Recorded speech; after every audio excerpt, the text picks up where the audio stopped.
ఈ యవనస్తుల కూడికకు వచ్చిన యవనస్తులకు నా హృదయపూర్వకమైన వందనాలు. అందరికీ వందనాలు, స్తోత్రాలు.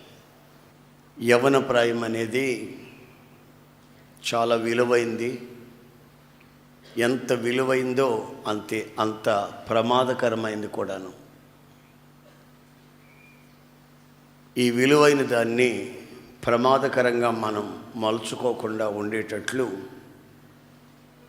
మనల్ని నడిపించగలిగినటువంటి ఒకే ఒక మార్గదర్శి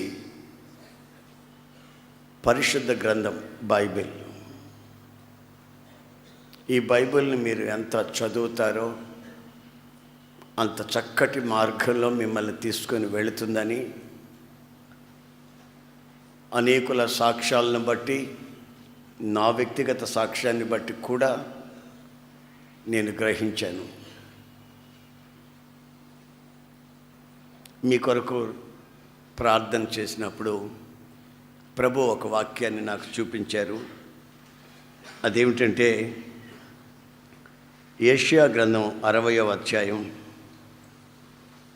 మొదటి వాక్యం నేను చదువుతాను. నీకు వెలుగు వచ్చి ఉన్నది, లెమ్ము, తేజరిల్లుము, యెహోవా మహిమ నీ మీద ఉదయించెను. నీకు వెలుగు వచ్చి ఉన్నది, లెమ్ము, తేజరిల్లుము, యెహోవా మహిమ నీ మీద ఉదయించెను. ఈరోజు ఆయన సన్నిధికి వచ్చిన ఆయన ప్రజలతో ఆయన చెప్తున్న మాట ఏమిటంటే, నీ మీద ఆయన మహిమ ఉదయించింది, నీవు ఇక లేవాలి, లేచి ప్రకాశించాలి. ఆయన ప్రకాశించమని చెప్తున్నాడంటే నీ మీద ఆయన ఉదయించాడు అని అర్థం.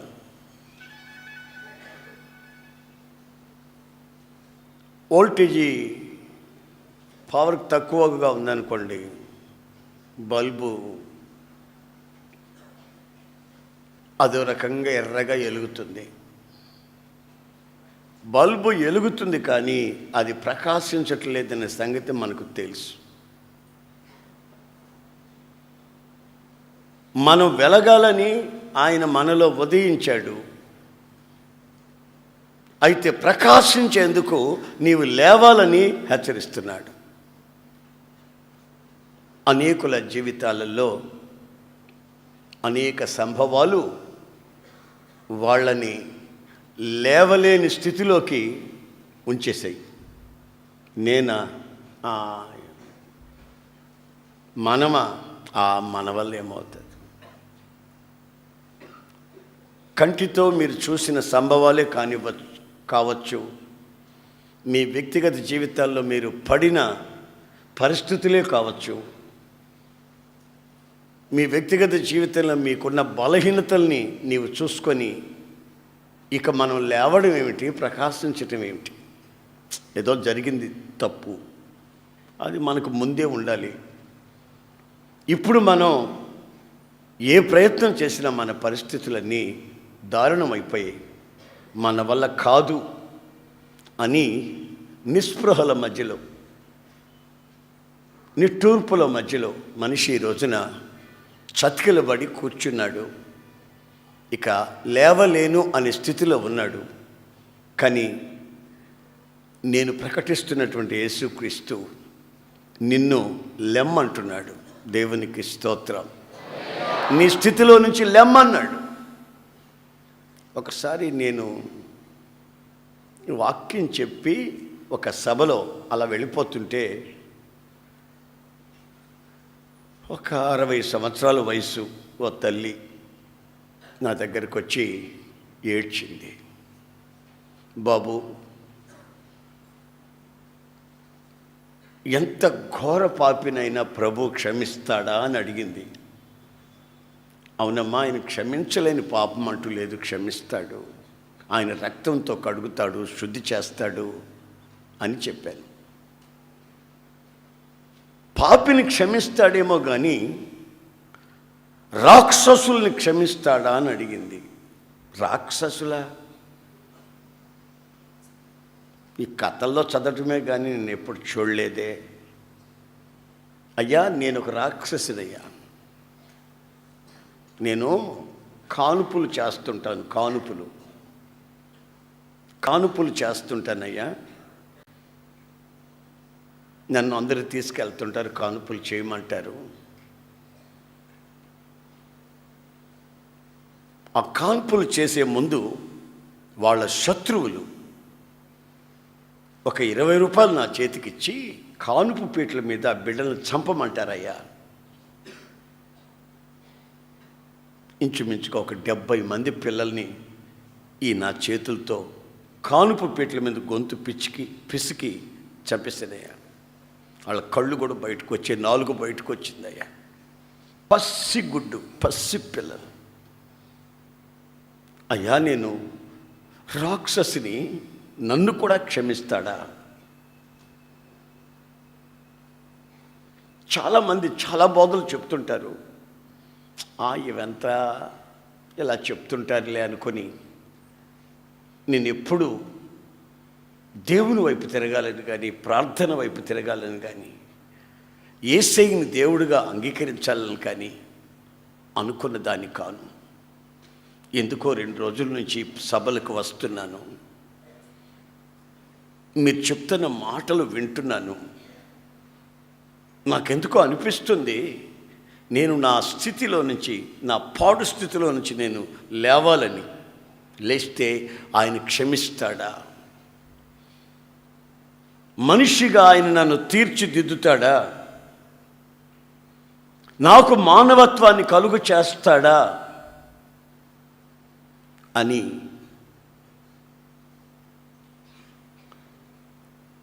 తల్లడిల్లిపోతూ ఏడ్చింది. ఆ తర్వాత నేను ప్రార్థన చేశాను.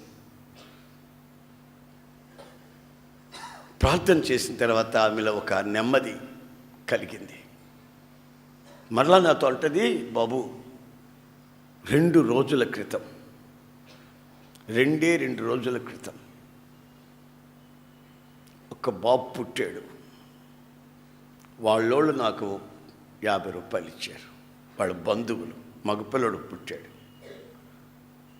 ఆ పిల్లోడిని చంపేశారు. ఆ సంగతి ఆ కన్న తల్లికి తెలిసి తన తల గోడకేసి కొట్టుకుంది. మెదడు చెదిరిపోయింది. భర్త వచ్చాడు. చూసి అతను ఏం చేయటం అర్థం కాక నాకు మరలా ఇంకొక 50 రూపాయలు చేతికిచ్చి, ఆ పసిగుడ్డిని ఏం చేసుకుంటారో చేసుకోండి భార్యని తీసుకొని వెళ్ళిపోయాడయ్యా. నేను ఆ పేపర్లో చుట్టి, ఆ బిడ్డని పేపర్లో చుట్టి కాలువలో విసిరేసానయ్యా 2 రోజుల క్రితం. నన్ను కూడా ప్రభు క్షమిస్తాడా? నా ప్రియమైన సహోదరులారా, ఈ రోజున మనిషి ప్రవృత్తి, మనిషి యొక్క వ్యక్తిత్వం ఏ స్థితిలో కొనసాగిపోతుందో, అంతరంగాలు ఏ విధమైన స్థితిలో దిగజారి ఉన్నాయో, ఎక్కడ నిద్రపోతున్నాయో, ఎక్కడ చతికిలబడి శాపాన్ని అనుభవిస్తున్నాయో, ఎంత అదో పాతాళానికి దిగజారిపోయాయో ఒక్కసారి ఈ రోజున ఆలోచించండి. ఆమె పబ్లిక్గా ఆమె చెప్పింది కనుక, ఇంత ఘోరమైన మనిషా ఈ మనిషి అని అనుకుంటున్నాం. కానీ చెప్పకుండా గుండెల్లో దాచుకున్న వాళ్ళు, ఇంతకంటే హీనమైన పని చేసిన వాళ్ళు, ఈ రోజున ఏమీ తెలియనట్టుగా నటించే వాళ్ళు ఎంతమంది ఉన్నారో ఒక్కసారి మీరు ఆలోచించండి. నోట్లో వేలు పెడితే ఈ బిడ్డ కొరుకుతుందా లేదా అని అనుమానం వస్తుంది కొంతమందికి. అంత అమాయకంగా ఈ పిల్లి కూడా పాలు తాగుతుందా అనే డౌట్ వచ్చేటట్టుగా ఉంటారు కొంతమంది. కానీ వాళ్ళ అంతరంగం ఈ రోజున ఏ స్థితిలో కొనసాగుతుందో మీరు ఆలోచించండి ఒకసారి. అందుకు దేవుని వాక్యం ఈ రోజున మీతో ఏమంటుందంటే, నీవు ఇప్పుడు ఏ స్థితిలో దిగజారి చతికిలబడి నిస్పృహల మధ్యలో ఇక నా బ్రతుకింతే, ఇక నేను లేవటం లేదు, నాకు ఫ్యూచర్ లేదు, ఇక భావి కాలం అంటూ నాకు లేదు, ఇప్పటికే నేను పూర్తిగా పాడైపోయాను, నాశనం అయిపోయాను, ఇక నాకు పుట్టగతులు లేవు అన్న స్థితిలో ఒకవేళ నీవు ఉన్నావేమో, పరిశుద్ధాత్ముడు చెప్తున్నాడు నీవు లేవాలి. ఆమేన్. Praise the lord. ఆయన చేయూతనిస్తున్నాడు, నిన్ను లెమ్మంటున్నాడు. ఎందుకు తెలిసిన, ఆయన నిమిత్తమై ప్రకాశించున్నట్లు. ఆయన సన్నిధికి వచ్చిన నీ మీద ఆయన మహిమ ఉదయించింది. ఈ ఆవరణంలో అడుగుపెట్టిన ప్రతి ఒక్కరి జీవితంలో ఆయన మహిమ ఉదయించింది, ఉదయిస్తుంది. ఆ సంగతి నాకు తెలుసు. ఎందుకంటే ఇది వాగ్దాన భూమి, ప్రభు వాగ్దానం చేసిన భూమి. ఇక్కడ అడుగుపెట్టిన ప్రతి ఒక్కరి జీవితంలో ఆయన ఉదయిస్తాడు. ఆయన మహిమ ఉదయిస్తుంది, ఆయన నీతి ఉదయిస్తుంది. నిన్ను ఆయన అంటున్నాడు లేవమని. లేస్తే నీవు తేజరెలాలి. ఆమేన్. ఎర్ర ఎర్రగా ఎలుగుతున్న బల్బు మీద పురుగులు పారాడుతాయి, కానీ ప్రకాశిస్తున్న బల్బు మీద పురుగులు పారాడలేవు. అవి బొగ్గుమని ఒక క్షణంలో కాలిపోతాయి. నువ్వు ప్రకాశించాలి. నీవు ప్రకాశించటం ఆయన చూడాలి. యేసు ప్రభు అంటాడు, నేను నిజమైన వెలుగుని, ట్రూ లైట్. మీరు కూడా వెలుగై ఉన్నారు, కానీ మీ వెలుగు ఇతరులకు ప్రకాశించున్నట్లు మీ వెలుగుని దీపస్తంభం మీద పెట్టాలి. మీ దీపాన్ని దీపస్తంభం మీద మీ దీపం పెట్టాలి. కొంచెం కింద కానీ, మంచం కింద కానీ, కంచం కింద కానీ పెట్టకూడదు. ఇతరులకి వెలుగు ఇవ్వాలి. నీ ప్రకాశంలో ఇతరులు నడవాలి. గోడ చాటును పెట్టద్దు.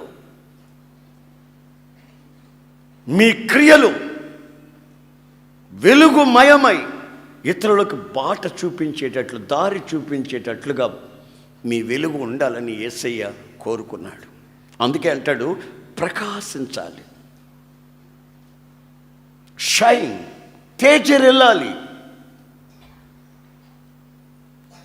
ఇక్కడికి ఈ వాగ్దాన భూమికి వచ్చారు, ఈ మందిర ఆవరణలోకి వచ్చారు, బాగానే ఉంది. కానీ ఒక్కొక్కరు మోకం ఎట్లుందంటే, ఇప్పుడు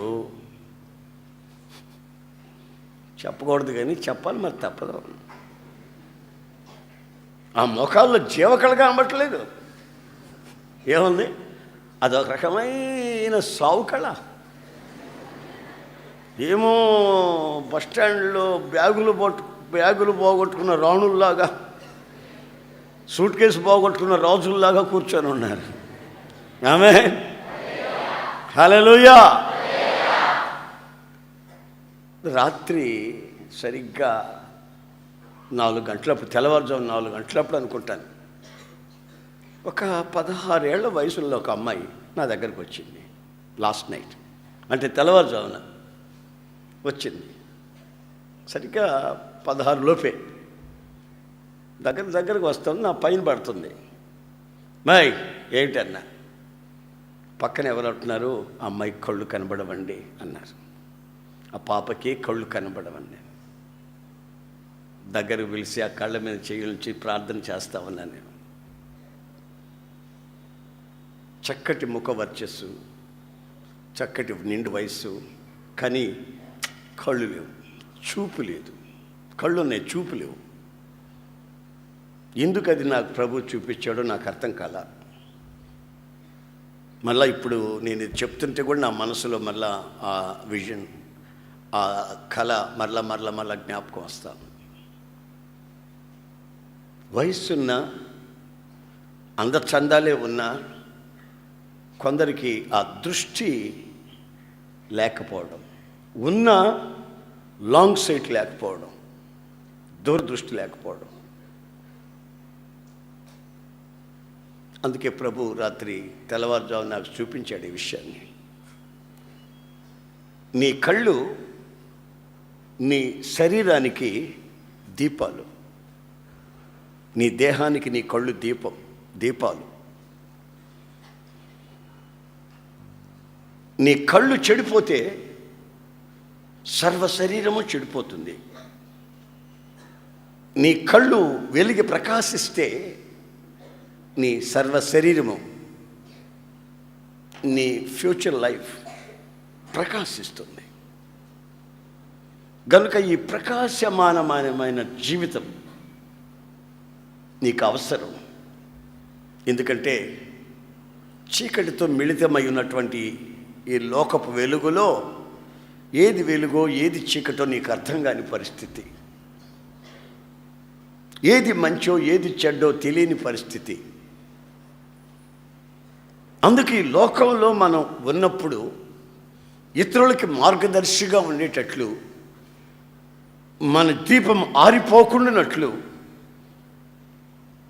మన యొక్క నిరీక్షణ లేని స్థితిలో నుంచి ఒక్కసారి ప్రభు మేల్కొలుపుతూ ఈ రోజున చేయి పట్టి నిన్ను లేవమంటున్నాడు. నువ్వు లేవాలి. ఆమేన్, ఆమేన్. సచ్చి కుళ్ళి కంపుకొట్టి పడిపోయి ఉంటే ఆ సచ్చిన దాన్ని చేతిని యేసుక్రీస్తులా పట్టుకొని, ఏ చిన్నదానా గెడప్ లేబగలే అని అంటే ఆ పిల్ల చిన్నది దిగ్గున లేచి కూర్చుంది. ప్రభు అంటున్నాడు వెంటనే ఈ అమ్మాయికి ఆహారం పెట్టండి. ఆహారం అంటే ఏమిటో తెలుసా? మనుష్యుడు ఆహారం వలన జీవించడు, దేవుని నోటి నుండి వచ్చి ప్రతి మాట వలన జీవిస్తాడు. వాక్యము చేత ఈ మరణావస్థలో నుంచి జీవములోనికి దాటిన ఈ బిడ్డకి వాక్యమనే ఆహారం పెట్టండి. వెలగాలి, వెలిగితే కాదు ప్రకాశించాలి. ఆ ప్రకాశమే నీ జీవితానికి ఏ అపవిత్రతను సమీపించకుండా కాపాడుతుంది. గనుక నువ్వు ప్రకాశించాలనే ఆ కోరిక ఉన్నట్లయితే ఈ రోజున ఒక నిర్ణయం తీసుకొని నీవు లేచి నిలబడాలి. ఆమేన్, ఆమేన్, ఆమేన్. మనసును మార్చుకోని వాళ్ళు మార్చుకోవాలి. బాప్తిస్వం పొందని వాళ్ళు బాప్తిస్వం పొందాలి. ఆయన సన్నిధిలో కనిపెట్టి పరిశుద్ధాత్మ నింపుదల కొరకు కనిపెట్టి ఆత్మ లేని వాళ్ళు ఆత్మ పొందాలి. ఆత్మను దుఃఖపరిచిన వాళ్ళు, పోగొట్టుకున్న వాళ్ళు, మరలా మామూలు మనుషులైన వాళ్ళు మరలా నీ వ్యక్తిత్వాన్ని, నీ ఆత్మీయ జీవితాన్ని రెన్యూవల్ చేసుకోవాలి, నూతనపరచుకోవాలి. అంటే నువ్వు ప్రకాశించాలి. బైబిల్లో అక్కడక్కడ మనకు కొన్ని ప్రాముఖ్యమైన విషయాలు కనబడతాయి. ఒకసారి ఏం జరిగిందంటే యేసుక్రీస్తుని గురించి మనం చదివేటప్పుడు ఆయన సూర్యుని వలె ప్రకాశించాడట. ఎవరి వలె? ఎవరి వలె? ఎవరి వలె? సూర్యుని వలె ప్రకాశించాడు. ఆయన ముఖం సూర్యుని వలె ప్రకాశించిందట. ఆయన కొండ మీద ప్రార్థన చేసుకుని ఇలా లేచిన వెంటనే అక్కడున్న శిష్యులు ఇలా చూస్తే ఆయన ముఖం సూర్యుని వలె. ఇప్పుడు ఆయన బిడ్డలమై ఉన్న మనం ఎలా ప్రకాశించాలి అంటే సూర్యుని వలె ప్రకాశించాలి. సామెతల గ్రంథంలో ఒక వాక్యాన్ని చూస్తాం, 4:18. పరిశుద్ధాత్ముడు ఎంత తేటగా వ్రాయించాడో చూడండి. పట్టపగలు అయ్యేంత వరకు, వేకువ నుంచి సూర్యుడు మిట్ట మధ్యాహ్నం వరకు ఎలా వెలుగుతాడో అంతవరకే ప్రకాశించాలంటే మీరు. మరలా మధ్య పట్టపగల నుంచి సూర్యుడు ఏమవుతాడంటే ఆ రైజింగ్, ఆ ప్రకాశం తగ్గుతూ వస్తుంది. ఆ తగ్గే దగ్గరికి వెళ్ళదు మీరు. సూర్యుడు వేకువనే పుడతాడు. 7 గంటలకు ఒక వెలుగు, 8 గంటలకు ఒక వెలుగు, 9కి ఒక రకంగా, 11, 12కి ఒక రకంగా, పట్టపగలయ్యేంత వరకు రైజింగ్లోనే ఉంటుంది, తేజరిల్లుతూనే ఉంటాడు. అలాంటి ఎదుగుదల మీ వెలుగులో కనిపించాలని పరిశుద్ధాత్ముడు చెప్తున్నాడు. మీ నీతి అంతకంతకు, మీ పవిత్రత అంతకంతకు, వేకువ నుండి మధ్యాహ్నం పట్టపగలు వరకు ఉన్నటువంటి ఆ వెలుగులో నీవు వెలగాలని ఆయన కోరుకున్నాడు. చాలామంది చెప్తారు, ఒకప్పుడండి అబ్బా ప్రార్థనలోనే ఉండేవాడినండి, ఒకప్పుడండి నేను మంచినీళ్ళు కూడా దాక్కుంటూ ఉపవాస ప్రార్థన చేసేదాన్నండి. ఒకప్పుడు సంగతి వదిలమ్మా, ఇప్పుడు సంగతి చెప్పు. అప్పుడండి ఇక వేరే ధ్యాస ఉండేది కాదు.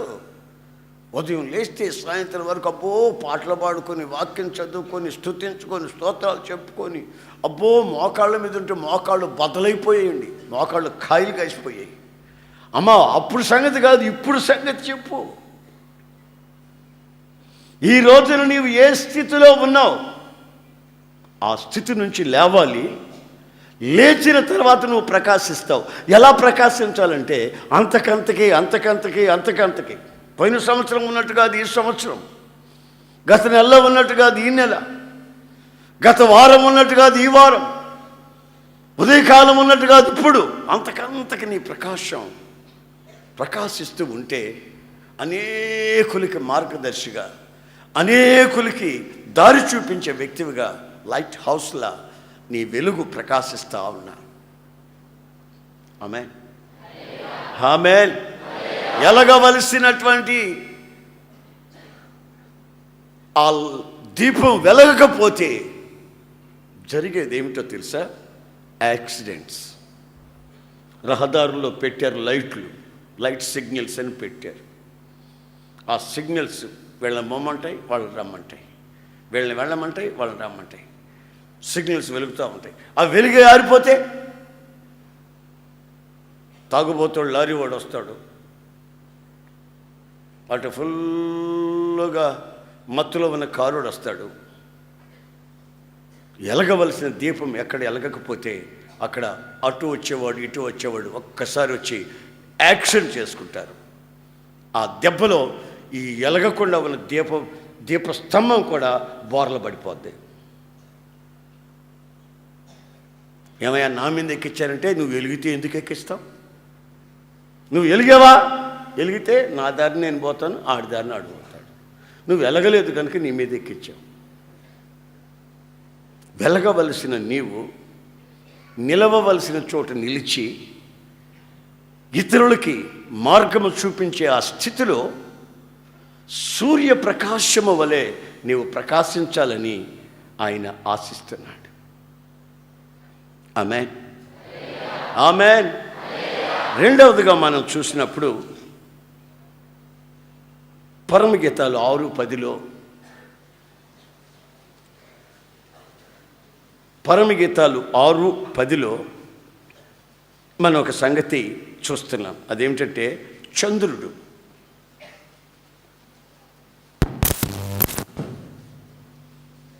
చంద్రుని యొక్క అందము, చంద్రబింబము, సూర్యుని యొక్క కళలు, భీకర రూపాన్ని ప్రదర్శించే సైన్య సమూహము, ఇవన్నీ ఒకదానితో ఒకటి పెనవేసుకున్నట్లుగా అక్కడ మనం చూస్తాం. చదవండి వాక్యం. సంధ్యారాగము చూపట్టుచు చంద్రబింబం అంత అందము గలదై సూర్యుని అంత స్వచ్ఛమును. గమనించండి, చంద్రుడు ఉన్నాడు. ఈ చంద్రుని ఎంతసేపు చూసినా మనకు చూడబుద్ధి అవుతుంది. ఆ చంద్రబింబంలో ఉన్నటువంటి ఆ కళ చల్లగా ఉంటుంది, కళ్ళకి హాని చేయకుండా ఉంటుంది, చూస్తుంటే చూడాలనిపిస్తుంది దాని అందచందాలు. మరి మన జీవితాలలో కూడా సూర్యుని వలె పట్టపగలు వచ్చే ఆ వెలుగు దాకా ప్రకాశించడమే కాకుండా ఆకాశంలో నియమించినటువంటి ఈ పెద్ద జ్యోతులు సూర్యుడు చంద్రుడు పగటిని ఏలేందుకు, రాత్రిని ఏలేందుకు ఆ చంద్రుని యొక్క కళ లేక అందము మన వ్యక్తిత్వంలో కనిపించాలి అని ప్రకాశించే అనుభవంలోనికి రావాలనుకున్న వాళ్ళని ఆయన లేపుతున్నాడు. చంద్రబింబం అంత అందం. అందం అంటే మనోళ్ళు అనుకునేది వయసు మీద ఒకరినొకరు చూసుకొని అబ్బా అందంగా ఉందే, అబ్బా చాలా అందంగా ఉన్నాడే అనుకుంటారు. ఆడికుండే జబ్బు వీళ్ళకి తెలియదు, దానికి ఉండే జబ్బు వీళ్ళకి తెలియదు. మొహం చూసి బైబిల్ రాసింది కదా, చాలా చక్కటిది, చాలా అందగత్తె, 21 సంవత్సరం దాన్ని పెళ్లి చేసుకోవాలని ఒకడు ఊళ్యం చేశాడు, ఎట్టి చాకరి చేశాడు. 21 సంవత్సరం దాన్ని చేసుకోవాలని, అందగత్తె అని. అయితే ఎంత అందగత్తో అంత దొంగ. మీరు బైబిల్లో చదివి చూడండి, అంత దొంగ. అబద్ధం చెప్పిందంటే ఎవ్వరికి అనుమానం ఉండదు. ఇక అలా చెప్తుంది అబద్ధం. దొంగతనం చేసిందంటే నరమాత్రులు గుర్తుపట్టుకోలేడు. ఆ అందచందాలతో తాను వాగ్దత్త దేశంలో ప్రవేశించక ఆ వాగ్దత్త దేశానికి పొలిమేరల్లో సచ్చి సమాధి కట్టబడింది. ఆ సమాధి మీద పెద్ద స్తంభం ఒకటి, దానికి ఒక శాసనం ఒకటి. అందచందాలు చూసి మురిసిపోకండి, ఇది దొంగ, ఇది అబద్ధీకురాలు.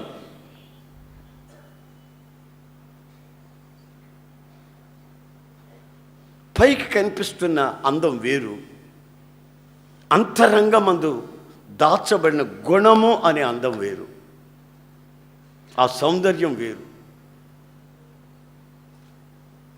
ఆ గుణం అనే అలంకారాన్ని ధరించుకోమని. ఇంకా దేవుని వాక్యం ఏమంటుందంటే బ్యూటీ ఆఫ్ హోలీనెస్, పరిశుద్ధమైన అలంకారం, పరిశుద్ధతకు సంబంధించిన అలంకారం. చంద్రబింబమంత అందము కలదై ప్రకాశించాలి. ఆ వ్యక్తిగత ప్రకాశమే మన జీవితానికి మంచి రిజల్ట్ ఇస్తుంది. మన జీవితాంతం శాంతి సమాధానాలతో బ్రతుకుబాటుని ముందుకు సాగించగలం. ఈ క్షణికమైన ఆర్టిఫిషియల్గా అలంకరించుకున్న అలంకారాలు ఆ తర్వాత మన వ్యక్తిత్వానికి వికారాన్ని కలుగు చేస్తాయి. భద్రాచలం వరకు నేను ఒక రాత్రి ప్రయాణమై వెళ్ళాను. నైట్ బస్సులో వెళ్ళాను. ఆ సహోదరుడు, ఆ భార్యాభర్తలు ఇద్దరు హాస్పిటల్లో పనిచేస్తారు. వాళ్ళ ఇంటికి వెళ్ళి పొద్దున్నే తలుపు తట్టాను. వాళ్ళు మెలకువతో ఉన్నారు, నేను వస్తానని తెలిసి శుభ్రంగా ఒక గది అరేంజ్ చేశారు. అన్న ఇక్కడ ఉండండి, ఈ రాత్రి మీటింగ్ ఉంది, పగలు కాస్త రెస్ట్ తీసుకోండి. నైట్ జర్నీ చేసి వచ్చారు, నేను డ్యూటీకి వెళ్ళిపోతున్నాను, నాకు సెలవు ఇవ్వలేదు.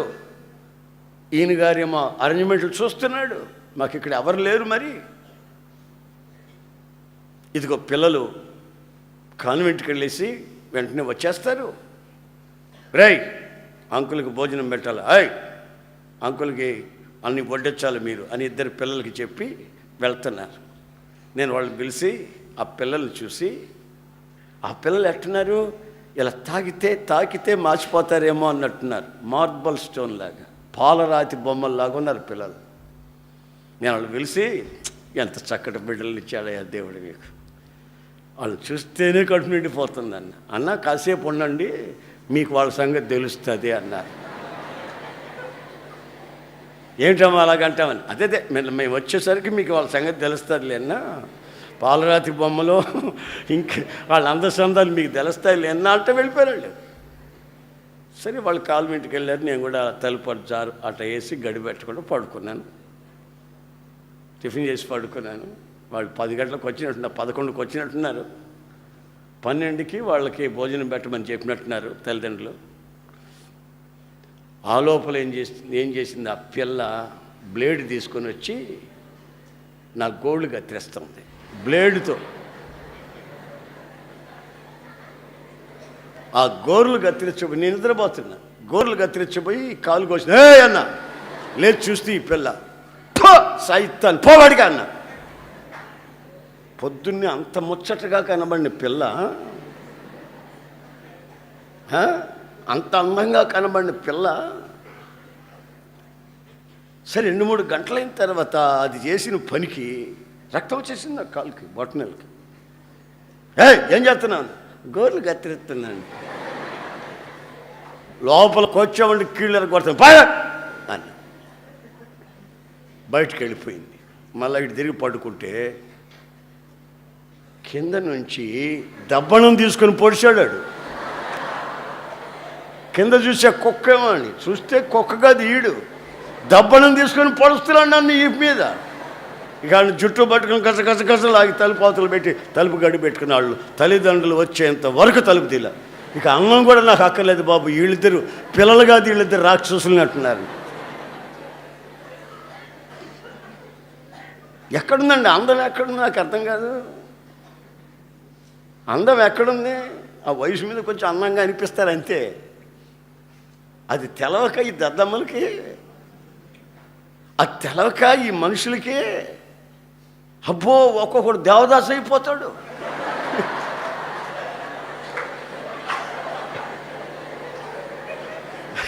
ఒక్కొక్కడు దేవదాసు, నువ్వు లేకపోతే బతుకేలేదు అంటాడు. నేను నా జీవితంలో పెళ్ళే చేసుకోవాలంటాడు. తెలివి తక్కువడు.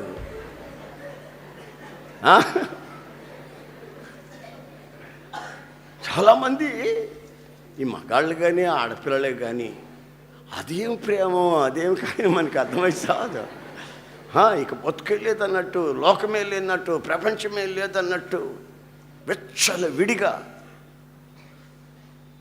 మనసు కోరుకున్నట్లు, శరీరం ఆశించినట్లు దరిద్రపు బ్రతుకులకి తెగించేస్తారు, తుచ్చమైన అభిలాషలకి. అయితే బైబిల్ అంటుంది, నీవు చంద్రబింబమంత అందాన్ని సంపాదించాలి. ఎంతసేపు చూసినా ఆ అందం తరగకూడదు. తరగకుండా ఉండాలంటే గుణం అనే అక్షయ అలంకారం నువ్వు పొంది ఉండాలి. పై వేషాలు కాదు, పై అందాలు కాదు.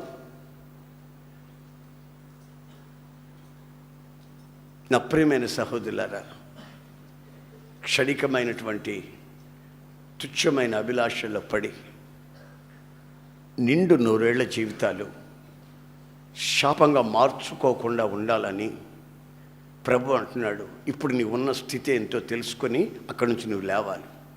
అక్కడికి కూర్చోకూడదు. ఆ స్థితిలో నువ్వు ఇక ప్రవర్తించకూడదు. ఆ స్థితిలో నిలిచి ఉండకూడదు.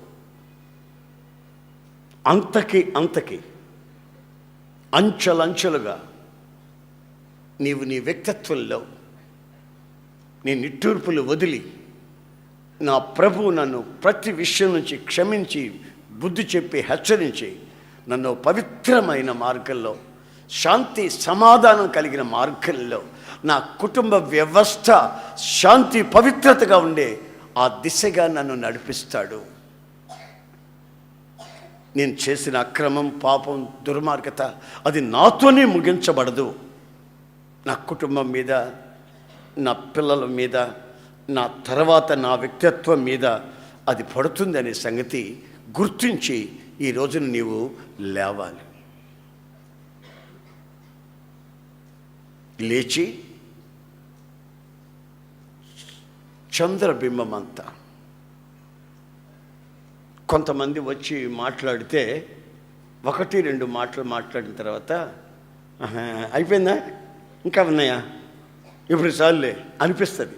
ఎందుకంటే వాళ్ళ మాటల్లోనే అదో రకమైనటువంటి అపవిత్రత, అవసరం లేనివి, అనవసరమైన జోకులు, నవ్వులు, ఇకిలింపులు, పలకరింపులు, సరసోక్తులు, ఇవన్నీ ఒకదానితో ఒకటి పెనవేసుకొని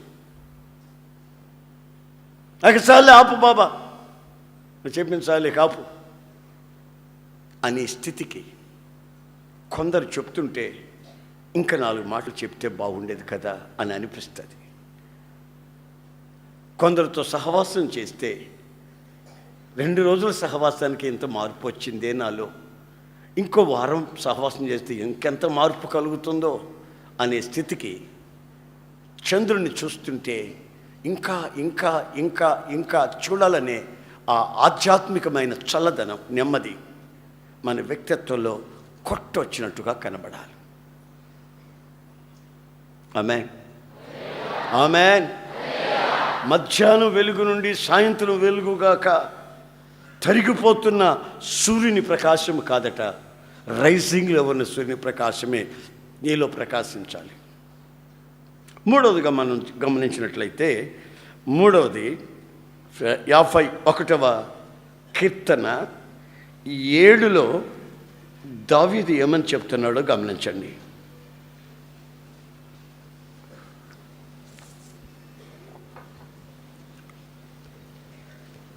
నేను పవిత్రుడనగునట్లు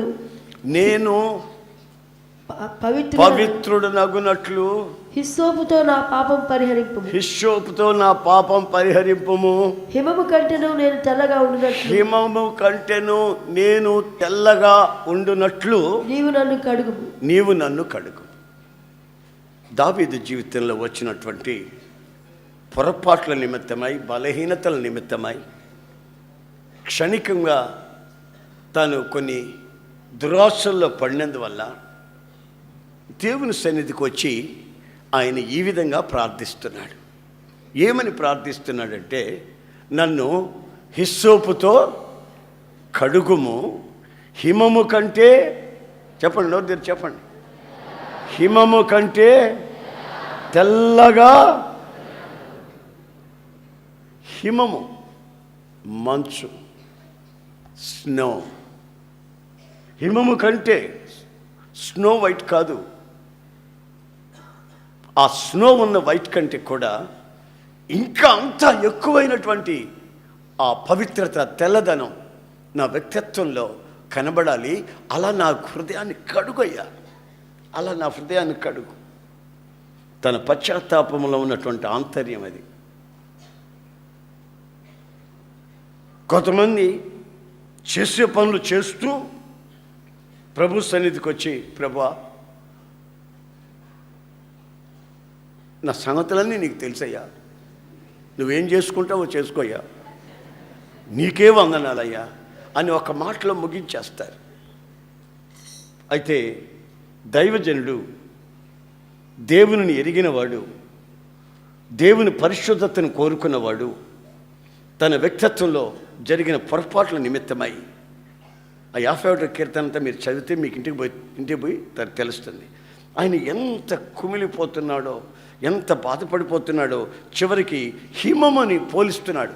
హిమము ఎలాగా తెల్లగా బ్రైట్గా ప్రకాశిస్తుందో దాని వలె నన్ను మార్చమన్నాడు. ఆ హిమముని మనం గమనించినట్లయితే, ఆ హిమకొండలు, హిమగడ్డలు, ఈ ఐసు గడ్డలు ఇవన్నిటిని గమనించినట్లయితే ఒకటి మాత్రం నిజం. అదేమిటంటే, ఇటువైపు నుంచి చూస్తే అటువైపు మనిషి కనబడతాడు, మధ్యలో హిమం ఉంటుంది, ట్రాన్స్పరెంట్. ఇటున్న వ్యక్తి అటున్న వ్యక్తి కనబడతాడు, అటున్న వ్యక్తి ఇటువైపు ఉన్న వ్యక్తి కనబడతాడు, మధ్యలో హిమం పేరుకొని ఉంటుంది, మంచు పేరుకొని ఉంటుంది, స్నో పేరుకొని ఉంటుంది. కానీ అటు ఇటు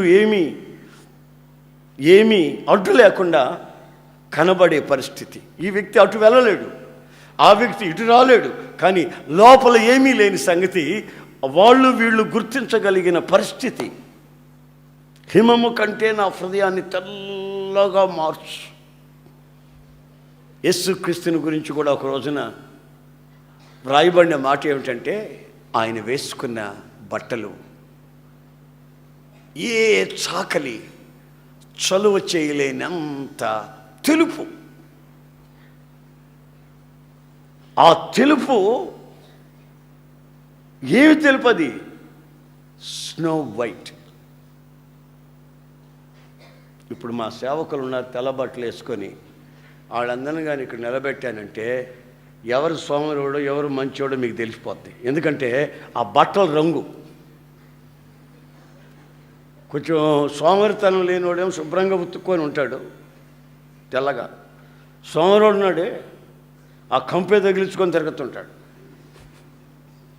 తెలుపులో తెలుపులు, అది నేను చెప్పింది. మీరు రంగులో ఉన్నారు కనుక కింద పడినా పొరులాడినా బస్సు ఎక్కినా దిగినా మోకాళ్ళ బాగలు పట్టుకున్న సినిమాలు చుట్టే తిరిగినా కనబడదు రంగులో ఉంటే. ఇప్పుడు తెలుపులో ఉన్నారు కదండి. ఆ తెలుపులో కూడా తెలుపులు, పాల తెలుపు, ఏమండి పాలు ఉండే తెలుపు వేరు, నీళ్లుండే తెలుపు, అన్నీ తెలుపులు, రకరకాల తెలుపులు అన్నమాట. ఆమె ఎవరో నాకు బట్టలు కొనిపెట్టారు మొన్న, తెల్లటి బట్టలే. ఇదొక రంగు ఉంది, ఇదొక రంగు ఉంది, కానీ తెలిపే, రెండు తెలిపే. ఇదిగో తెలుపు ఉంది, ఇదొక తెలుపు ఉంది. ఈ రెండింటి కలపేదానికి మా వల్ల కాల. అంటే అర్థం ఏంటంటే, స్నో వైట్ అంటే అర్థం ఏంటంటే, హిమము వలె తెల్లగా కడగమంటే అంతరంగమందు ఏమీ ఇక దాచబడింది ఉండకూడదు. మచ్చ, డాగు, ముడత అంతరంగమందు ఏమీ కనిపించకూడదు. ఇక ఇటు నుంచి చూస్తే అటు నుంచి ఉండే వాళ్ళకి ఏమి ఇక్కడ అడ్డు ఏమీ ఉండకూడదు. Praise the lord, praise the lord, hallelujah. ఈ వాక్యం చదివేటప్పుడు నాకు ఒక అమ్మాయి గుర్తొచ్చింది. ఆ అమ్మాయి పేరు రిబ్కా. ఎవరు చెప్పండి, గట్టిగా చెప్పండి. అమ్మాయి పేరు రిబ్కా, కన్యక. నీళ్లు తెచ్చుకునే దానికి బావికి వెళ్ళింది. అక్కడ ఒక పెద్ద ఆయన మాట్లాడాడు కొన్ని సంగతులు మాట్లాడాడు. నువ్వు ఎవరు కూతురివి, ఎవరమ్మాయివి, ఇంటి పేరేంటి, అది ఇది మాట్లాడాడు. ఈ అమ్మాయి కూడా అక్కడ కొంచెం పరిచయం చేసింది. ఆ నీళ్లు పోయడం, ఒంటికి నీళ్లు పోయడం అంతా చేసింది. తర్వాత మా ఇంటికి రాయి గారు అని పిలిచింది పెద్ద ఆయన్ని. సరేనా అమ్మ అన్నాడు. ఈ అమ్మాయి ఏం చేసిందో తెలుసా? బైబిల్లో ఆ అమ్మాయికి గుర్తొచ్చిన వెంటనే నాకు స్ట్రైక్ అయింది. అట్లాగే అందరూ ఆడపిల్లలు పెళ్ళిళ్ళు కాకముందు ఈ విధంగా ఉంటే ఎంత బాగుండేది అనిపించింది. ఆ అమ్మాయి పరిగెత్తుకుంటూ వెళ్తుంది. మాయ్ పాప చిన్నదానా ఆగు, నేను కూడా వస్తున్నాను కదా, రమ్మన్నావు కదా మా ఇంటి దాకా, వస్తున్నాను కదా, కళ్ళవిస్తారని మీరు ఆగండి కొంచెం, మళ్ళీ వచ్చి చెప్తాను నీకు. నేను రమ్మన్నానులే, మా ఇంట్లో అడగొద్దు, నువ్వు వచ్చేస్తే ఎట్లా, తీసుకొని డైరెక్ట్గా తీసుకొని వచ్చేసే దండం పెట్టు అంటే ఎట్లా? వాళ్ళ తల్లిదండ్రులు నోరు తెచ్చుకొని చూస్తారు, ఈ పనికి మాలింది ఎవర్రా అమ్మాయి, ఈడెవడు దండం పెట్టంటున్నావేంటి, ఈయన మా నాయన, ఈయన మా అమ్మ, దండం పెట్టు అంటే కుదురుతుందా? ఎవడాడు, ఎవరు, ఏం జరిగింది ఏం తెలియదా? ఈ అమ్మాయి మాట్లాడినంతసేపు మాట్లాడి పరిగెత్తుతుంది. ఏమిటి అమ్మాయి పరిగెత్తుతుంది అని అనుకుంటే పోయి వాళ్ళ తల్లికి, వాళ్ళ ఇంట్లో వాళ్ళకి అక్కడ బావి దగ్గర మాట్లాడుకున్న సంగతులు అన్నీ చెప్పింది, వివరంగా అన్నీ చెప్పింది. ఒకసారి ఆలోచించండి, బావి దగ్గర మాట్లాడుకున్నారో, లేకుంటే కాలేజీలో మాట్లాడుకున్నారో, లేకుంటే బస్ స్టాపింగ్లో మాట్లాడుకున్నారో, ఎక్కడ మాట్లాడుకున్నారో మనకు తెలియదు. మరి మొత్తం మీద మాట్లాడుకోవడం జరిగింది. ఒకరినొకరు నచ్చారు, మెచ్చారు, బాగానే ఉంది. ఇంకంతేనా? పరిగెత్తుకుంటూ వెళ్ళి ముందు ఫస్ట్ తల్లి కుటుంబంలో వాళ్ళ అన్న వాళ్ళకంతా చెప్పుకుంది పోయి, ఇది జరిగింది పలానా బావి దగ్గర, ఇది జరిగింది. ఎక్కడున్నాడు అతను? అదిగో బావి దగ్గరే ఉండమన్నా, నేను ఇంటికి రావద్దన్నా, అక్కడే ఉండండి, మా వాళ్ళని పంపిస్తాను అన్నా. అప్పుడు లాబాను వెళ్ళాడు. విషయాలన్నీ మాట్లాడుకున్నాడు. ఆశీర్వదించబడిన వాడ ఇంటికి రమ్మన్నాడు. ఈ రోజున ఒకసారి ఆలోచించండి. అమ్మా నీకు పెళ్లి చేస్తున్నావు. నాకా పెళ్ళి? అప్పుడు ఏం వాసన వచ్చింది? నువ్వు చేసుకో. విషయాన్ని ఏం మాటలు నాకు అర్థం కాదు. ఎరా నీకు పెళ్లి చేస్తున్నారా? ఉద్యోగం రావద్దా? నాకేం మీరు దండకు తిండి పెడుతున్నారు, మళ్ళీ ఇంకో దాన్ని తీసుకొచ్చి పెళ్లి చేస్తారా? ఉద్యోగం రాని అంటుంటాడు. అట్లాగే అన్నాడు ఒకడు. వాళ్ళ అమ్మ వచ్చి నాకు దండం పెట్టి, అయ్యా పెళ్లి చేసుకోమని చేసుకోండి, ఉద్యోగం అంటున్నాడు అయ్యా, విశాఖపట్నంలో ఉన్నాడయ్యా అని చెప్పింది. ఎప్పుడు వెళ్ళొచ్చావా విశాఖపట్నం అన్న? వెళ్ళి రాలేదయ్యా అన్న. వెళ్ళి రమ్మన్నా. వెళితే అక్కడ వాడికి ఇద్దరు బిడ్డలు తండ్రాడు. పాపం తల్లి గడ్డి అమ్ముకొని పెంచి వాడిని చదివించింది. గడ్డి అమ్ముకొని వాడిని పెంచిందండి.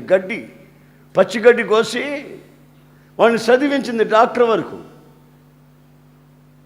వాళ్ళ అమ్మకి ఏం చెప్తున్నాడు? పర్మనెంట్ అవునే ఉద్యోగమా చేసుకోవడానా?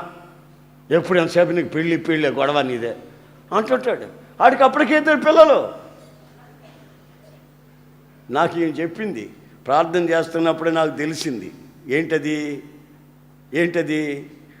ఆడు ఈమె లైన్లో లేడు, తల్లి లైన్లో లేడు.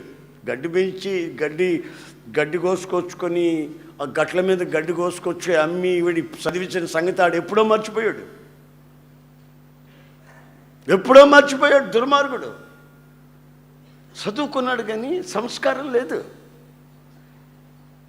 ఆ తల్లి అమాయకురాలు. అయ్యా అబ్బాయికి పెళ్లి చేసుకోమని వాటి పోయినప్పుడు చెప్పయ్యా అంటుంది. పాపం తెలవక అడిగినప్పుడల్లా హృదయంలో ఒకటి పెట్టుకుంటున్నాడు, నోటితో ఇంకొకటి మాట్లాడుతున్నాడు. చూశారండి, హృదయంలో ఉన్నది ఒకటి, నోటితో మాట్లాడేది ఒకటి. అందుకే దావీదు అంటాడు, నా హృదయాన్ని ఎట్లా గడగాలంట, ఎట్లా శుద్ధి చేయాలంటండి? హిమము వలె. చూడండి, దైవజనులు దేనికి తమ హృదయాలను పోల్చుకుంటున్నారు.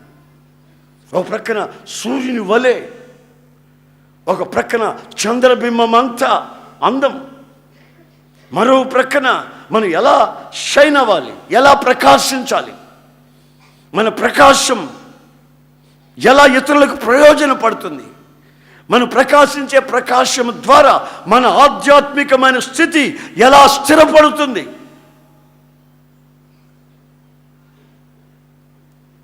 నీ జీవితంలో గుండెల్లో ఒకటి పెట్టుకొని నోటితో ఒకటి మాట్లాడడం నువ్వు ప్రారంభించావంటే నువ్వు సాతాను కబంధ హస్తాల్లో పడతావనే సంగతి వాస్తవం. రాసి పెట్టుకోండి, స్టాంప్ వేసి. నేను సంతకం పెడతాను. గుండెల్లో ఒకటి ఉంచుకొని, హృదయంలో ఒకటి ఉంచుకొని పైకి నోటితో ఇంకొకటి మాట్లాడే అలవాటు చేసుకుంటే, ప్రభువైన యేసుక్రీస్తు ఏమన్నాడు తెలుసా? మీరెవరైనా సరే అవునంటే అవును, కాదంటే కాదు అని మాట్లాడుకోండి.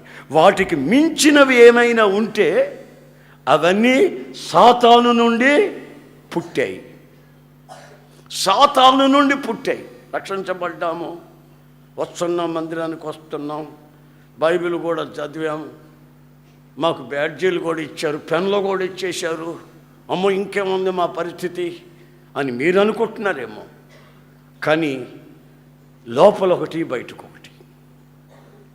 హిమము వలె నీవు ప్రకాశించాలని, హిమములాగా నీవు తెల్లగా పవిత్రపరచబడాలని, ఆ పవిత్రతని నీలో కోరుకుంటున్న దేవుడు చెప్తున్నాడు, నీ అంతరంగమందు దాచబడిన సంగతి ఏమీ ఉండకూడదు. ఎంతమంది ఈ రోజున ఈ పద్ధతిని అనుసరిస్తున్నారు? మాట్లాడుకుంటున్నారు, వస్తున్నారు. మా నాన్న ఇష్టపడటం లేదు, ఒప్పిస్తానంటున్నాడు, మా అమ్మ పిల్లలు ఒప్పిస్తానంటున్నాడు. మళ్ళీ వాళ్ళు ఎవరే నీకు పిల్లని చూసాను అని అంటే, నాకెందుకు పెళ్ళే, మీరు చేసుకోండి పెళ్ళే అని వాళ్ళని చెప్పి ఈడు నాటకం ఆడుతూ వస్తుందన్న సీరియల్. ఆడపిల్లల్లో అలాంటి వాళ్ళు ఎక్కువయ్యారు, మగ పిల్లల్లో అలాంటి వాళ్ళు ఎక్కువయ్యారు. ఎందుకంటే సినిమాలు చూసి నేను చిన్నప్పుడు సినిమాలు చూసేటప్పుడు పాటలు వినేవాడిని. పాటలు పిచ్చాడు నేను, పాటలు వినేవాడిని. ఇద్దరు పాటలు పాడుకుంటుంటారు, డ్యాన్సులు వేస్తుంటారు, పైకి ఎత్తుకుంటాడు, కింద వేస్తూ ఉంటాడు, నీళ్ళలో తిరుగుతుంటారు, నీళ్ళలోంచి నానిపోయి వస్తుంటారు. ఎంత బాగుంటుంది పాటలో, బ్రహ్మాండంగా. ఆఖరికి ఏమంటుందంటే పెళ్ళయిందా కాగు అంటుంటుంది. అయితే పెళ్లి కాలేదన్నమాట వాళ్ళకి. పెళ్లి కాకుండానే ఇంత వ్యవహారాలు చేస్తున్నారన్నమాట. ఆఖరి చరణమేమో పెళ్ళైన తర్వాత, తాళి కట్టిన తర్వాత, డూడు డూడు మేళాలు వాయించిన తర్వాత సంగతి అంటుంటారు. అంతవరకు విడిగా తిరగమనే. ఇదే నా సినిమాలు చెప్పే బోధనలు ఇప్పుడు మేము చూసేటప్పుడు అట్లున్నాయనుకో, ఇప్పుడు కూడా అయ్యే ఉంటాయి. అదేం మారదు, ఆ వ్యవహారమేం మారదు.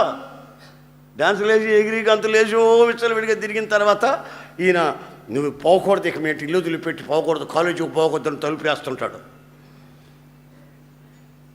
ఆమె అని ఏడుచుకుంటా పాడుకుంటా, ఏది ఏడుచుకుంటా మళ్ళీ ఒక పాట. ఏమండి, ఆవిడ తాడు పైకేసి ఎక్కుతా ఉంటాడు. ఈ సినిమాలు, ఈ యదవ సినిమాలు చూసి మనోళ్ళు వాస్తవ జీవితాలు కూడా సినిమాలాగే ఉంటుందనుకుని భ్రమించి ఆ భ్రమలో పడి తాడేసి ఎక్కుతాడేమో చూద్దాం అనుకుంటూ ఉంటాడు. వాడు తాడేయుడు, వాడు నీకు ఉరి తాడేసి పోతాడు, వాడు నీ బ్రతుకే నాశనం చేస్తాడు. అదేమంటే కులం అడ్డొచ్చింది అంటాడు, పెద్దలు అడ్డొచ్చారంటాడు, సంస్కారం అంటాడు, ఎంతకాలం తిరిగిన తర్వాత పెళ్ళి అంటే పనికి మాలిందా అని అంటాడు. ఇట్లాంటి నీచమైన కార్యాలకు తెగిస్తాడు. మోసపోవద్దు, మోసపోవద్దు. ఎవరిలో ఏ రోగం దాచబడి ఉందో తెలియని భయానకమైన పరిస్థితులు ఈ రోజున ఈ కుళ్ళిన సమాజం సాగిపోతూ ఉంది. నా ప్రియమైన సహోదరులారా, నా బిడ్డలకు చెప్పుకున్నట్టు చెప్పుకుంటున్నాను, నా కన్న బిడ్డలకు చెప్పుకున్నట్టుగా, ఈ లోకంలో మీరు చూస్తున్నవేవి శాశ్వతం కాదు. కాస్త నిబ్బరమైన మనస్సు కలిగి, మనస్సులో ఉన్నది ఉన్నట్టు తల్లిదండ్రులకు చెప్పుకొని, పెద్దలకి చెప్పుకొని, నీ జీవిత సమస్యకి ఒక జవాబు నువ్వు పొందాలి. పరిగెత్తుకుంటూ పోయి రిబ్కా, ఆమేన్, ప్రైజ్ ది లార్డ్, పరిగెత్తుకుంటూ వెళ్ళి చెప్పింది. తన జీవితాన్ని ఒకసారి నేను ఆలోచించి చూశాను. చాలామంది భక్తులకి పాత నిబంధన గ్రంథంలో చూస్తే ఆ పోరు ఎక్కువ ఉన్నింది. ఏది, ఇంకొక పోరు, ఆ పోరు ఎక్కువ ఉన్నింది ఇండ్లలో. కానీ రిబ్కాకు మాత్రమే ఆ ఇంట్లో మరొక మనిషి పోరు మాత్రం లేకుండా శాంతి సమాధానాలతో బ్రతికింది. కారణం ఏంటంటే అక్కడ బావి దగ్గర మాట్లాడుకున్న మాటలు ఇంటికి వచ్చి చెప్పింది. ఇది జరిగింది, ఇది జరిగింది, ఇది జరిగింది. మీరేమంటారు నాకు తెలియదు, మీరు పోయి సంప్రదించండి. That's all. నువ్వు చెప్పొద్దు, నేను కూడా చెప్పను, ఇట్లాగే జరుగుతుంటామంటే కుదరదు. తర్వాత జీవితం అదో పాతాళానికి వెళ్ళిపోద్ది. నిండు నూరేళ్ళ జీవితాలు శాపంగా మార్చుకోకూడదని దేవుని వాత్సల్యాన్ని బట్టి మిమ్మల్ని బ్రతిలాడుకుంటున్నాను. ఒక్కోసారి కొన్ని విషయాలు నేను వింటున్నప్పుడు నా హృదయం బద్దలైపోతుంది. ఎందుకో గత రాత్రి ఆ కల్లో బంగారు లాంటి ఇచ్చినది, 16 ఏళ్ళ వయసు, దానికి కళ్ళు కనిపించట్లేదు. గోతులో పడిపోద్దేమో, ఏ లారీ కింద పడిపోద్దో, ఏ బస్సు కింద పడిపోద్దో, ఏ ముళ్ళలో పడిపోద్దో, ఎవరి ద్వారా ఎలా నాశనం అయిపోద్దో తెలియని పరిస్థితిలో ఉంటే కళ్ళ మీద చేయబెట్టి అట్లాగా కన్నీళ్ళతో ప్రార్థన చేస్తున్నా, ఈ బిడ్డని ప్రభువా ఈ కళ్ళు తెరిపించు, నిజమైన అందాన్ని చూసే కళ్ళు తెరిపించు, పరిశుద్ధ అలంకారాన్ని గమనించే కళ్ళు తెరిపించు, మనోనేత్రం, మన మనసులో దాచబడింది ఏమీ లేక అంత బహిరంగంగా తన వ్యక్తిగత జీవితంలో చిన్న వయసు కనుక ఉన్నది ఉన్నట్లు మాట్లాడటం, సత్యం మాట్లాడడం, అమాయకంగా ఉన్నది ఉన్నట్టుగా చెప్పుకొని పెద్దల సలహా పొందడం, అది ఒక వ్యక్తిగత జీవితానికి, ఆధ్యాత్మికమైన అనుభవానికి ఆశీర్వాదమైన సంగతి మనం గుర్తించాలి. అందుకే బైబిల్లో రాసింది హిమము వలె. ఆమేన్. మొదట నేనేం చెప్పాను? ఫస్ట్ ఏం చెప్పాను? సూర్యుని వలె. సెకండ్ చంద్రబింబము వలె. థర్డ్ హిమము వలె. నాలుగో చెప్తున్నాను, మెరుపు వలె. లైట్నింగ్, మెరుపు వలె. నీవు లేవాలి, ప్రకాశించాలి. ఆల్రెడీ ఆయన నీ మీద ఉదయించి ఉన్నాడు. ఆ ఉదయించిన దాన్ని ఎన్లైట్ చేయాలి, ప్రకాశింప చేయాలి. దానికి నీవు చేయవలసింది ఏంటంటే, నేను మెరుపు వలె ప్రకాశించాలి. ఎవరైనా మెరుపుని అలా చూస్తూ ఉంటారండి? అసలు మీరు చూసేంతసేపు ఆ మెరుపు ఉంటుంది? అసలు బైబిల్లో రాసింది, తూర్పున అలా ప్రారంభమై మరుక్షణం పడమటిలో మరిగిపోతుంది. ఆ థండర్స్, ఆ మెరుపులు, ఆ ఉరుములు వస్తూ ఉన్నాయనుకో, ఎవడు భయపడ్డావు? ప్రతి ఒక్కడికి భయమే ఆ మెరుపులు ఉరుముల్ని చూస్తూ ఉన్నప్పుడు. ముసలోళ్ళు కొంతమంది చెప్తారు, రాయ్ లోపలికి, కళ్ళు పోతాయి, లోపలికి రారా, కళ్ళు పోతాయి, చూడబాక, కళ్ళు పోతాయి. విసరండి. మెరుపుని చూడలేరు, చూస్తూ ఉండలేరు. అలా మెరిసి అలా అంతరించిపోద్ది. కానీ గుండెల్లో దడ పుట్టిస్తుంది. మెరుపు వలె మీరు ప్రకాశించాలి. ఆమె ప్రైజ్ ది లార్డ్.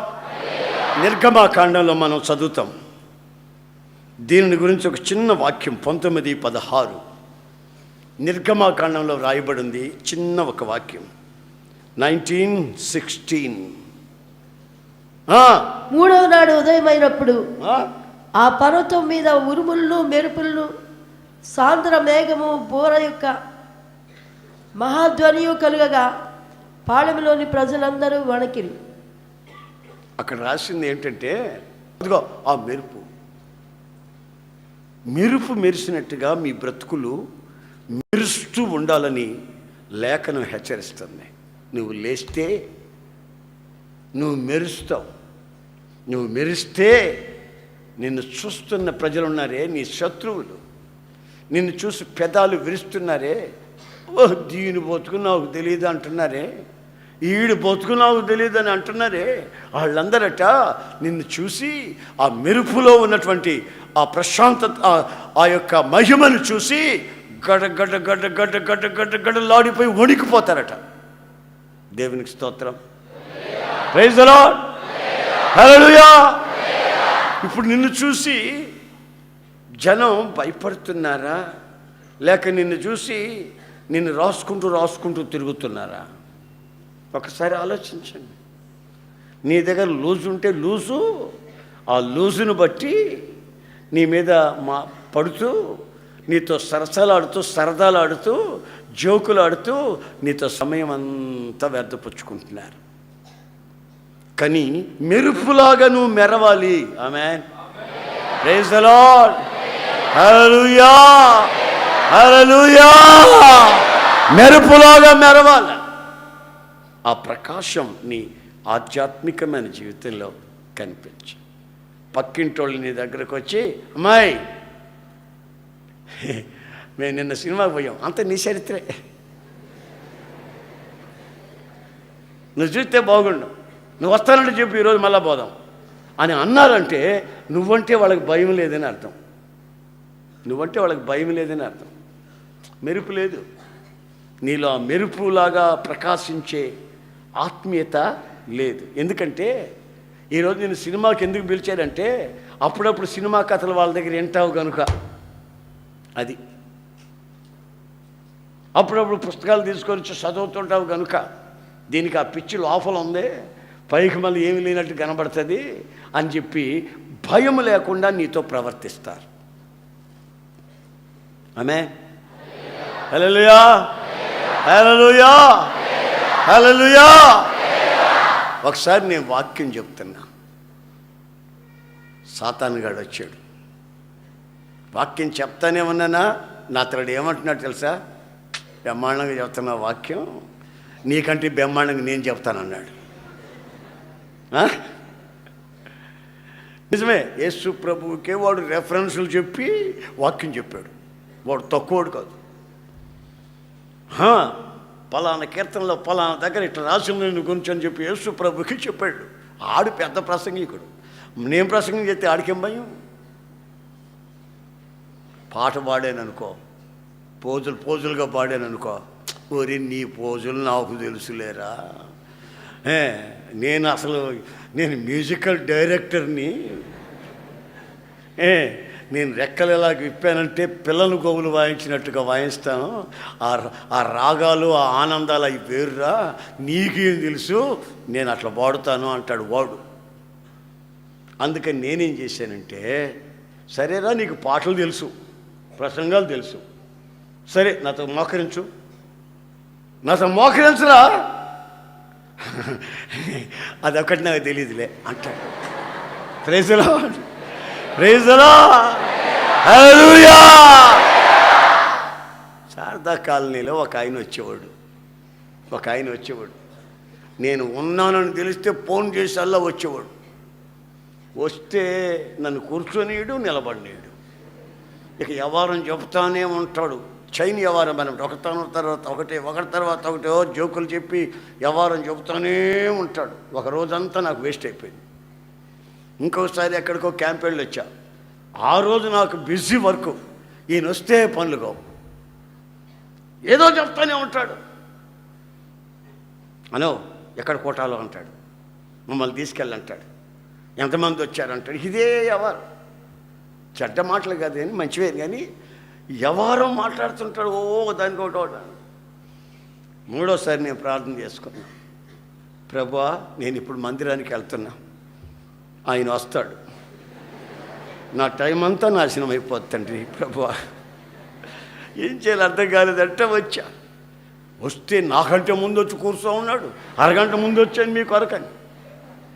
సరే అని పలకరించి స్నానం చేసుకొని వచ్చి నేను సాప ఒకటి తీసుకొని కాస్త గదిలో పోయి ప్రార్థన చేసుకున్నావు రమ్మన్నా. నాకు అర్జెంటు పని అన్నాడు. అర్థమైందండి? నాకు అర్జెంటు పనికి వెళ్ళాలన్నాడు. అర్జెంటు పని ఉంటే ఉందిలే, కొంచెం ప్రార్థన చేసుకున్నా ఒక గంట సేపు అన్న. కుదరదన్నా, పోవాలన్నా, వాడి అర్జెంటు పని నేను చూసిపోతానని వచ్చాడు. వెళ్ళిపోయాడు. మరలా మధ్యాహ్నం వచ్చాడు. 2 గంటలకి. నేను మంచి బిజీలో ఉన్న, వర్క్ చేసుకుంటున్నా, మ్యాగజైన్ వర్క్. వచ్చాడు. అన్నా ప్రార్థన చేసుకున్న పద అన్న. నాకు అర్జెంటు పని వెళ్ళిపోయాడు. మళ్ళీ చూశారండి, సాతాను సంబంధులు మనల్ని చూసి భయపడాలి అంటే మనం ఆధ్యాత్మికమైన స్థితిలో నిలిచి ఉండటం వాళ్ళు చూడాలా.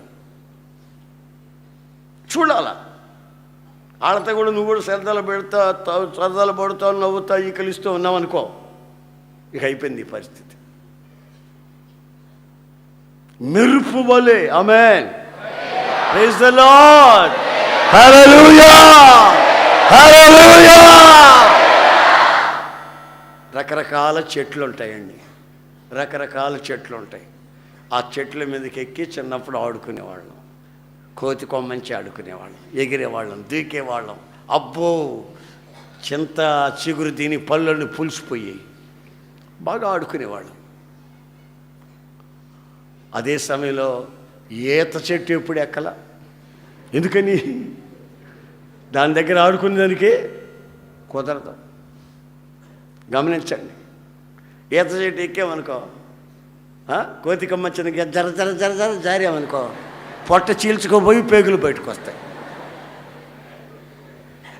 ఎక్కడైనా ఆడావు కానీ ఈ ఈత చెట్టు దగ్గర పోయి ఆటలాడకో. ఆమె ఖర్జూరపు చెట్టు, ఈత చెట్టు ఒకటిగానే ఉంటాయి, ఏం పెద్ద వ్యత్యాసమే ఉండవు. ఈ తాటి చెట్టు, ఈ కొబ్బరి చెట్టు, పోక చెట్టు, ఇవన్నీ ఒక ఫ్యామిలీ, ఒకే కుటుంబానికి చెందినవి. దీనికి కొమ్మలు లేవు. ఇది ఆకాశాన్ని చూస్తూ ఉంటుంది. ఈ చెట్టు దగ్గరకు పోయి నీవు మాట్లాడేదానికి కుదరదు, ఎందుకంటే ఇది ఆకాశాన్ని చూస్తున్న చెట్టు.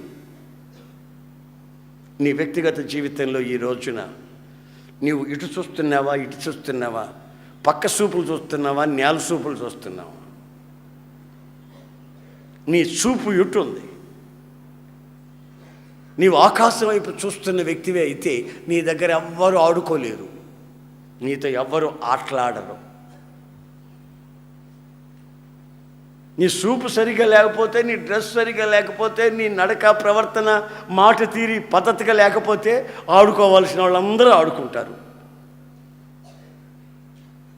నాతో ఒక అమ్మాయి చెప్పింది, అన్నయ్య నా కొరకు ప్రార్థన చేయి.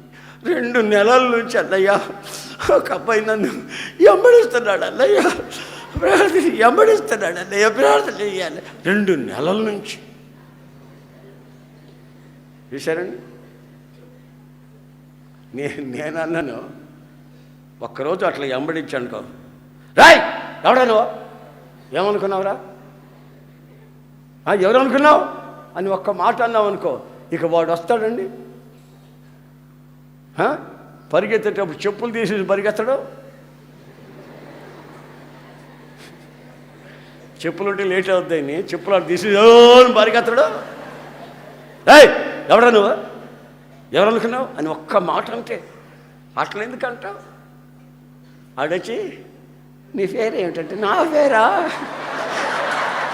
అన్నావనుకో, నీ పేరు, నీ పుట్టు పూర్వత్రాలు ఇవన్నీ కనుక్కొని అన్ని వ్యవహారాలు తెలుసుకొని నువ్వు ఎక్కడుంటే ఆడకు వచ్చి నిలబడి ఉంటాడు. నీకు ముందే లూజు మైండు.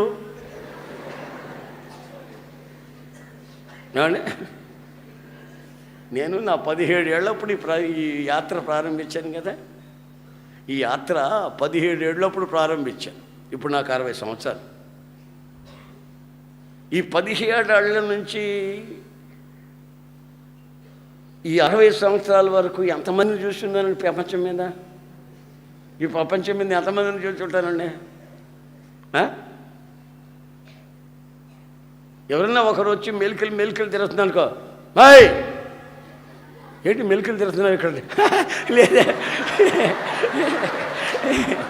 అయ్యో ఆమె ఇప్పుడు మగాళ్ళైనా ఆడవాళ్ళైనా ఎందుకు అగాధంలో పడతారు, ఎందుకు పాపంలో పడతారంటే వాళ్ళలో మెరుపులాగా మెరిసే ఆ ప్రకాశం, ఆ షైనింగ్ లేక. అదే ఎక్కడో కొండ మీద మెరుస్తూ ఉంటే ఉరుములు మెరుపులు, అక్కడెక్కడో పాలెంలో ఉన్నటువంటి వాళ్ళు గడ్డలు ఆడిపోతున్నారట. ఆమె మరి మీ మీద మిమ్మల్ని చూసిన వాళ్ళు గడగడలు ఆడుకుంటే వచ్చి పైన పడుతున్నారంటే అర్థం ఏంటి? Something wrong, loose, something wrong. అనవసరంగా నీకు ఫోన్లు చేస్తున్నారంటే అర్థం ఏంటి? నీ లూజు మైండ్ బట్టి.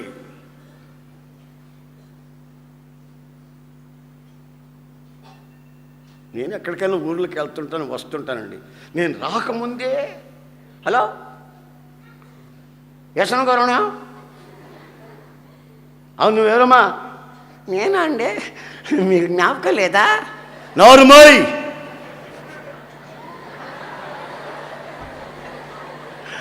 ఎప్పుడు ఆ మాట అంటాను టక్ టెలిఫోన్ టక్, ఇక పొరపాటును కూడా రింగు చేయదు. ఎందుకు చేస్తుంది? ఎవరో జ్ఞాపకం లేదు. నువ్వా? బాగలేవా? ఎట్లనావా? చదువుకున్నావా? అన్నం తిన్నావా? నీళ్ళు తాగావా? నిద్రపోయినప్పుడు కళ్ళు మూతపడుతున్నాయా లేవా? ఇవన్నీ ఫోన్లో నువ్వు అడుగుతుంటే నేను నిద్రపోనిస్తారా? నువ్వు మేలుకొని ఉంటావా? పనికి మాలిన వ్యవహారాలంతా మీ మీదకి ఎందుకు వస్తున్నాయిరా బాబు అంటే, నిందలు ఎందుకు వస్తున్నాయి, అవమానాలు ఎందుకు వస్తున్నాయంటే నువ్వు లూజోడివి, లూజ్ దానివి. నువ్వు ఉండాల్సిన స్థితి, నీ ఫ్యూచర్ ఏమిటి? ఇప్పుడే కదా మొలకెత్తింది నీ వ్యక్తిత్వంలో. నీ జీవితం ఏమవుతుంది అని ఆలోచించకుండా మొలకెత్తిన వెంటనే గోరుతో గిల్లేసేసుకుంటే ఎండిపోద్ది, శాపంగా మారిపోద్ది. తగలబడిపోతే ఎలాగా? జీవితంలో ఎంతో మనం సుఖపడవలసింది, నెమ్మదిగా జీవించవలసింది, ఇతరులకు ఆదర్శంగా మార్చబడవలసింది, ఇతరుల్ని ప్రభువులోకి నడిపించవలసింది. మనం ఆరాధించే దేవుడు పరిశుద్ధుడు. ఆ పరిశుద్ధత అనే గురి మన గుండెల్లో నిలిచిన నాడు మన వ్యక్తిత్వంలో ఓ గొప్ప ఆనందాన్ని, ఆరాధనని అనుభవిస్తాం. కూర్చున్నా, నిలబడుకున్నా, కాలేజీకి వెళ్ళినా, ఇంట్లో ఉన్నా, బయటకు వెళ్ళినా, వస్తున్నా, ఫ్రెండ్స్తో ఎక్కడున్నా సరే నీ పవిత్రతని నీవు కాపాడుకోవాల్సిన బాధ్యత నీ మీద ఎంతైనా ఉంది అనే సంగతి నీకు తెలియాలి. నీవు లేవాలి. ఇప్పుడున్న స్థితిలో నుంచి నీవు లేవాలి. లేస్తే చాలదు. ఆయన ఉదయించున్నాడు, ప్రకాశించాలి. ఆయన మహిమ నీ మీద ఉదయించింది. తటస్థంగా నీవు ఇక్కడికి రాలేదు. నీవు ఇక్కడికి రావడం the God's plan, free planning, దేవుని యొక్క అనాది తీర్మానం. నీవు ఇక్కడికి రావడం ఏదో వాళ్ళు చెప్పారు, వీళ్ళు చెప్పారు, అలాగే వచ్చాను అనుకోవద్దు. దేవుని నిర్ణయం నువ్వు ఇక్కడికి రావడం. నీలో ఆ మెరుపు లేదు, ఉండాలని ప్రభు హెచ్చరిస్తున్నాడు. అన్ని చెట్లతో ఆడుకున్నట్టు ఈత చెట్టు దగ్గర ఎవరు ఆడుకోలేరు. కారణం అది కొమ్మలు లేవు, పైకి చూస్తూ ఉంది.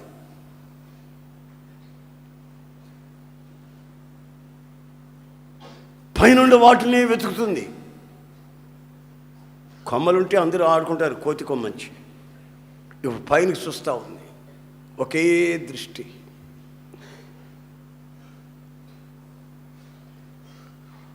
ఆ చెట్టు విషయంలో మీరు గమనించి చూడండి. చెట్టు లోపల ఆ గుజ్జు సాఫ్ట్గా ఉంటుంది, కానీ పైన మాత్రం మహా రఫ్గా అనిపిస్తుంది. నీ హృదయం అమిత సున్నితంగా, మృదువుగా ఉండాలి. దయ, కనికరం, ప్రేమ ఇవన్నీ లోపల దాచబడాలి. పైన సాతాన్ని నేను చూసినప్పుడు, నీ జీవితాన్ని ఏదో కబళించాలని ఆశపడ్డ వాళ్ళు చూసినప్పుడు వాళ్ళకి నువ్వు ఎలా కనబడాలి తెలిసిన? రఫ్గా కనబడాలి. ఆమె వాళ్ళ దగ్గర స్మూత్గా మాట్లాడామంటే స్మూత్గా దించుతారు అగాధంలో. ఆ తర్వాత నీ నామరూపాలు ఉండవు. నీ బ్రతుకు బాట శాపంగా మారిపోద్ది. గనుక నీవు నీ వ్యక్తిత్వాన్ని జాగ్రత్తగా కాపాడుకోవలసిన అవసరం ఉంది అనే సంగతి నువ్వు గుర్తుంచుకోవాలి. ఆమేన్. ఎలా ఉండాలి నీవు? చెప్పండి, ఇప్పుడు చెప్పండి. ఎలా ఉండాలి? చెప్పాలి గట్టిగా. ఎలా ఉండాలి? రెండవది, మూడవది, నాలుగవది. ఆమేన్. థండర్. నువ్వు అడుగు పెట్టిన ప్రతి చోట మెరుపు, ఉరిమినట్లు. ఎవరన్నా ఒకరు వెనుక అని చూసావనుక, ఇక నవరో నాయన ఇలాంటి మనిషి కాదు ఈ మనిషి. అమ్మో అదేం సూపర్ బాబు, ఇలాంటి మనిషిలాగా లేడీడో, అదేంటి అంత సీరియస్గా చూస్తాడు వీడు అని ఇక ఈ కోతేశాలు ఉండవు. ఆమేన్. Praise the lord. హల్లెలూయా, హల్లెలూయా. మద్రాసులో ఒక ఆఫీసులో ఒక అమ్మాయి పనిచేస్తుంది. మన ప్రార్థనకు వచ్చే అమ్మాయి పనిచేస్తుంది. వాళ్ళ మేనేజర్ ఉన్నాడే, మేనేజరు ఆడు పెద్ద కన్నింగ్, చాలామంది జీవితాలను పాడు చేసిన వ్యక్తి వాడు. ఈ అమ్మాయి డ్యూటీకి చేరి పెళ్లి కాని అమ్మాయి డ్యూటీకి వెళ్ళింది. అప్పుడప్పుడు వచ్చి ఈకిలిస్తుంటాడంట. ఆ అమ్మాయి ఈకిలించదంట. ఒకసారి చూస్తాంట సూపు, ఇకంతే. ఇక 20-30 రోజులు అయిన తర్వాత ఒక రోజున ఆ అమ్మాయి గదిలో ఆ అమ్మాయిని అతని గదిలోకి పిలిచాడంట. పిలిచి, మేడం టేక్ యువర్ సీట్ అన్నాడట మేనేజర్.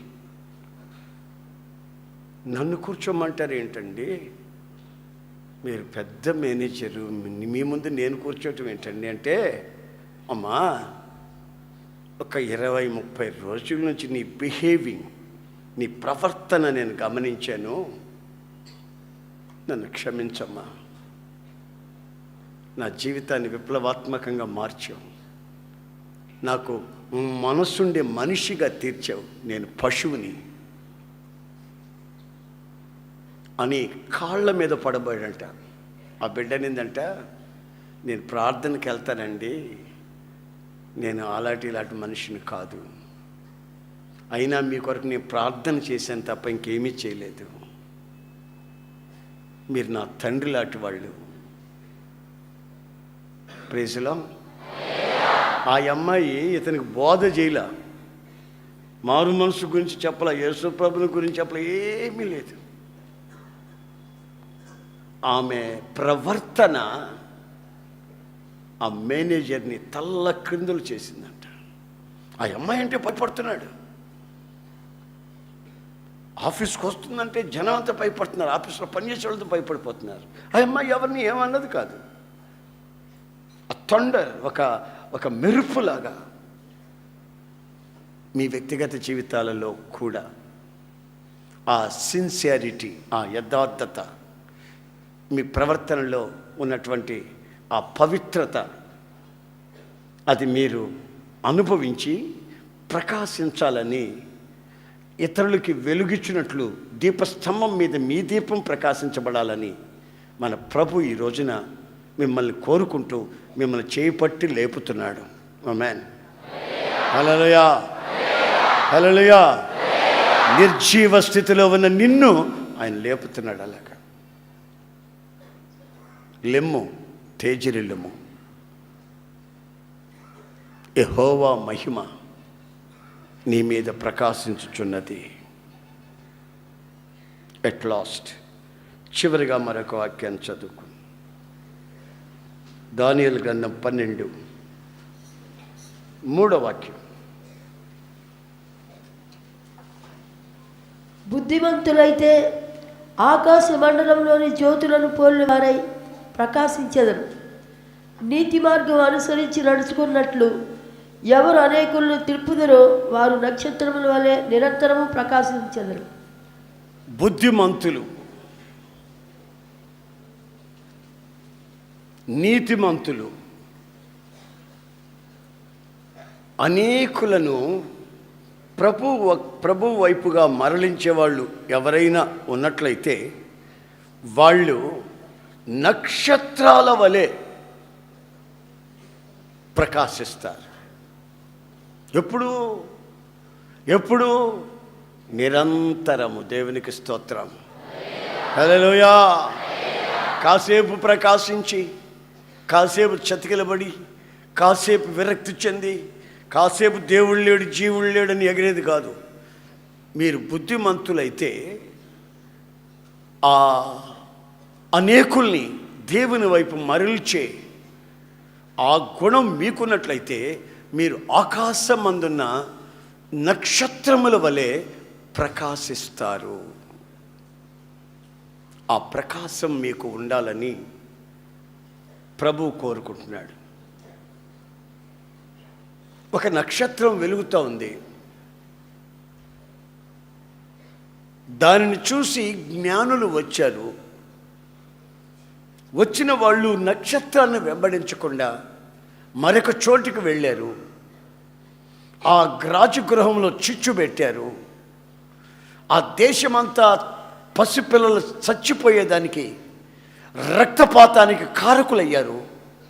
అయినా ఆ నక్షత్రం ఆకాశంలో మినుకుమని తలతలలాడుతూ అలా వెలుగుతానే ఆరిపోతూ, వెలుగుతూ అట్లా వెలుగుతూ ఆరుతూ మినుకుమని అందంగా వెలుగుతూ ఉంది.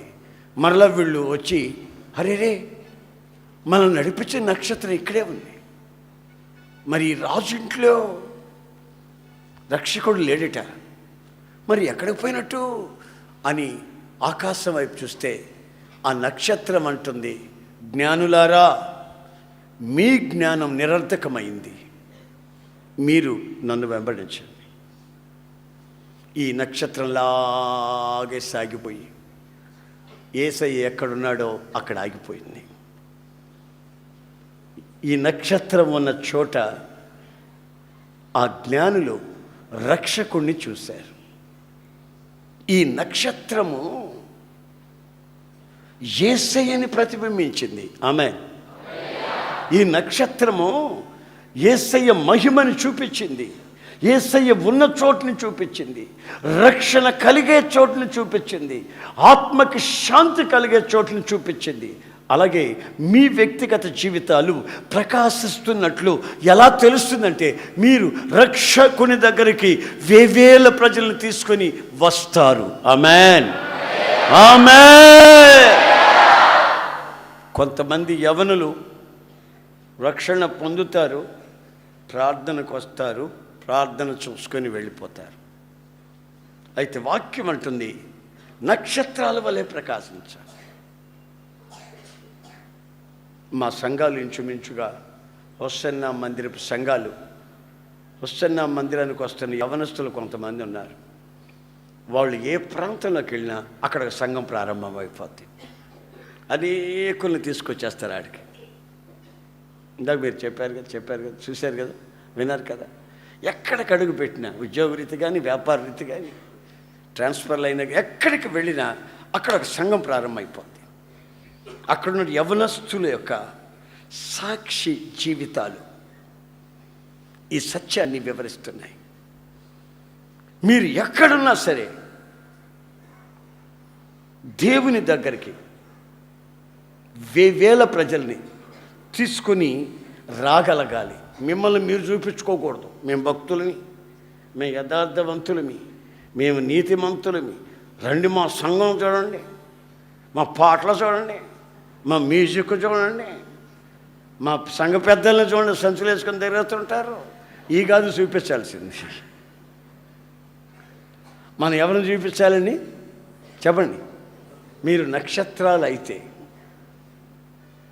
నక్షత్రానికి కూడా వెలుగులో వ్యత్యాసం ఉంటుంది. నక్షత్రానికి అన్ని నక్షత్రాలు ఒకేలాగా ప్రకాశించవు.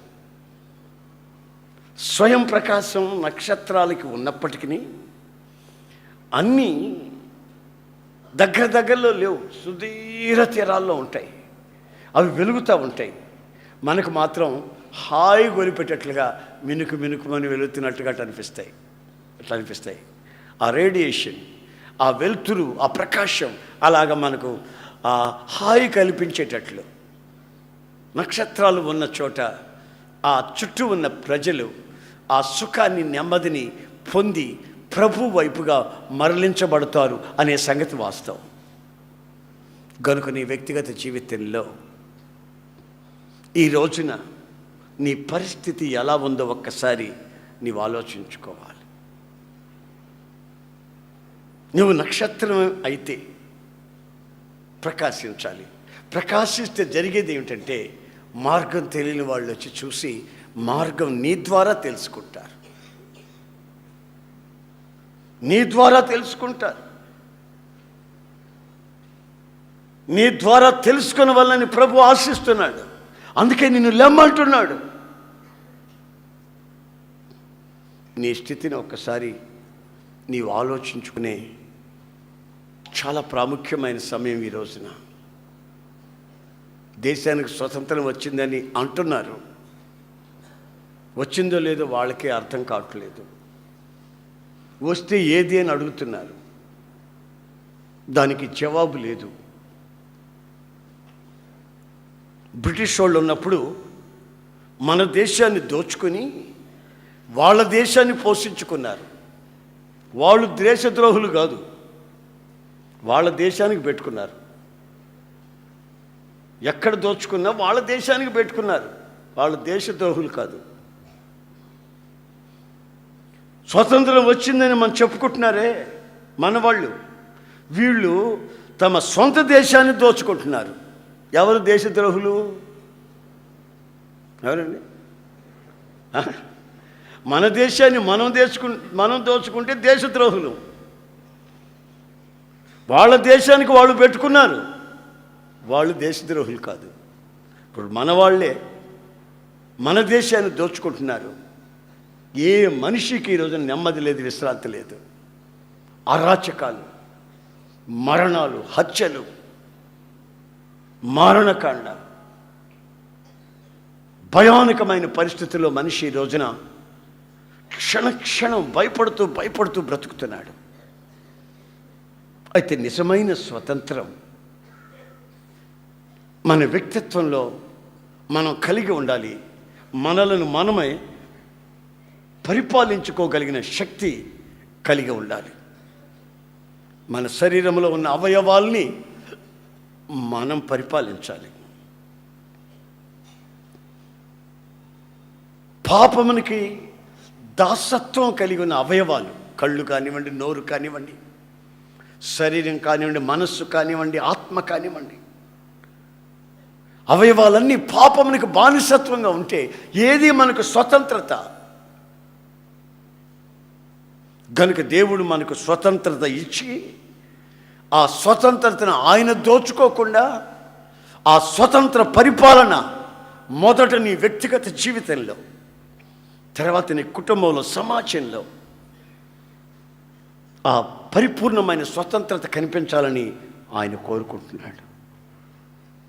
గనుక నీవు పాపమునికి బానిసవై పాపములోనే కొనసాగుతున్నావా, లేక తొట్టులను నీ బతుకులో హిమమోలే నీ జీవితాన్ని కడుక్కుని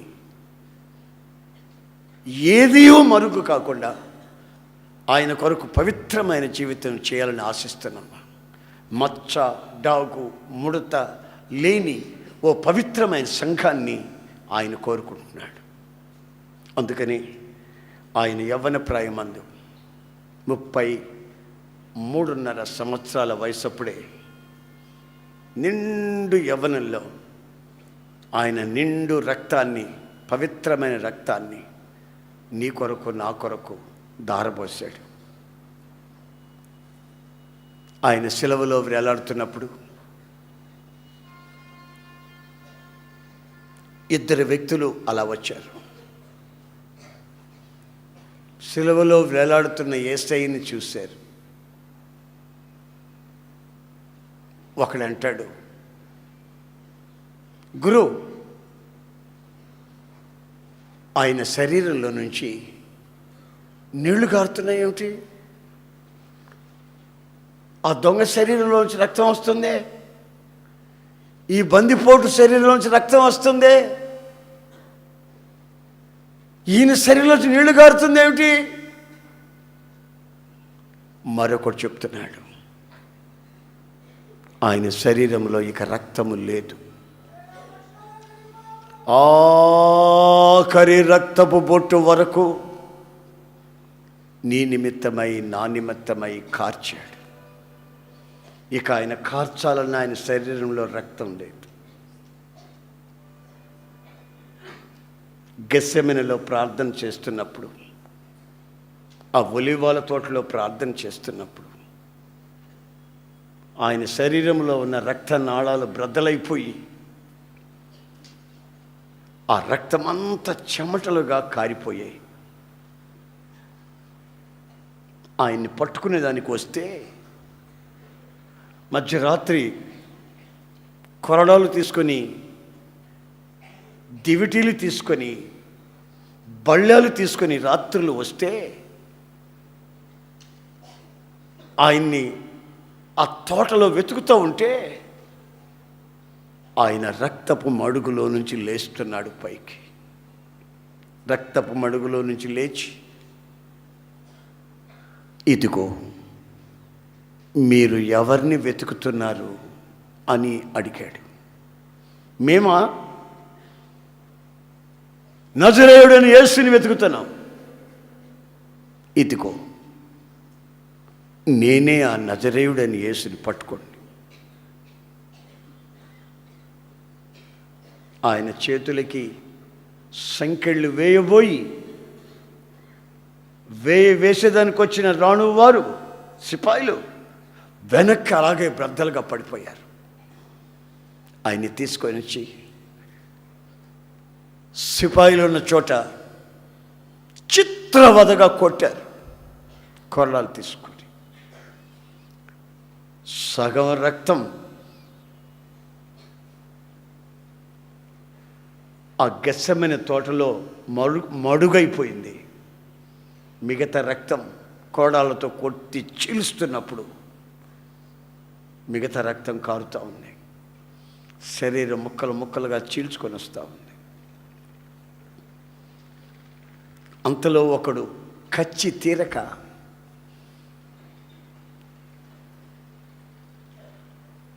ముళ్ళ తీగను తీసుకొని వచ్చి ఆయన నెత్తిన పెట్టాడు.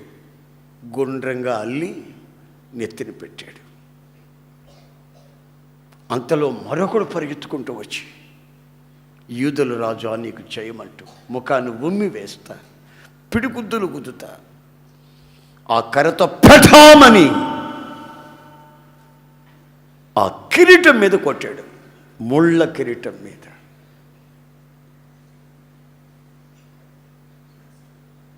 వెనుకున్న ముళ్ళన్నీ మెదడులోకి ఎక్కిపోయాయి.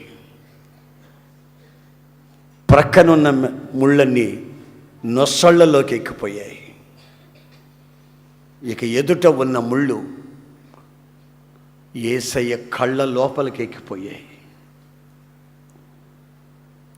ఇంచుమించు 2.5 అంగుళం పొడుగున్నటువంటి తంతి మేకుల్లాంటి ముళ్ళు.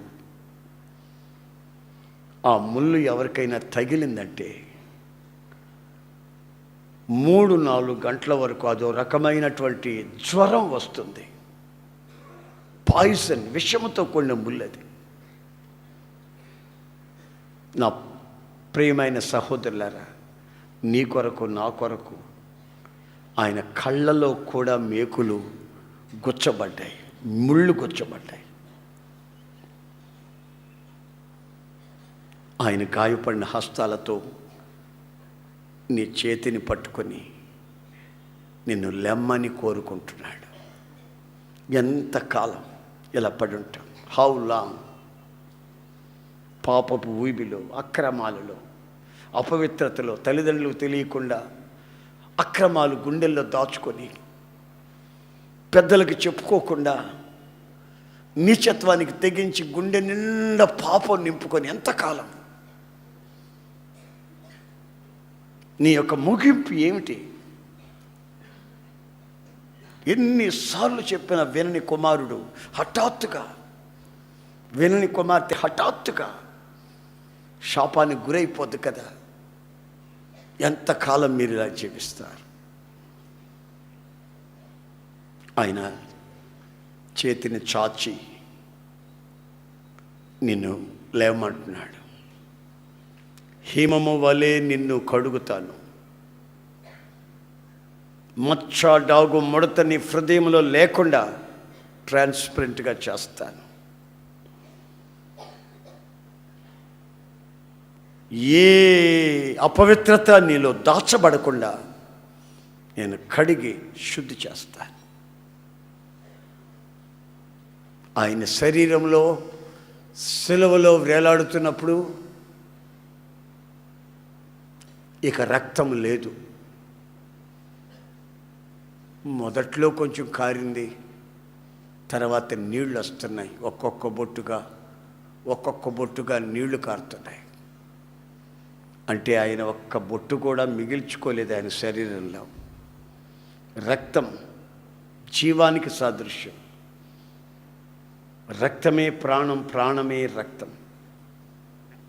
ఆఖరి శ్వాస వరకు నీ కొరకు విలపిస్తూనే తన ప్రాణమిస్తున్నాడు. ఇంకా పాపములోనే కొనసాగుతావా, లేక లేచి ఆయన కొరకు ప్రకాశిస్తావా? అందరూ తలల వంచండి, కళ్ళు మూయండి.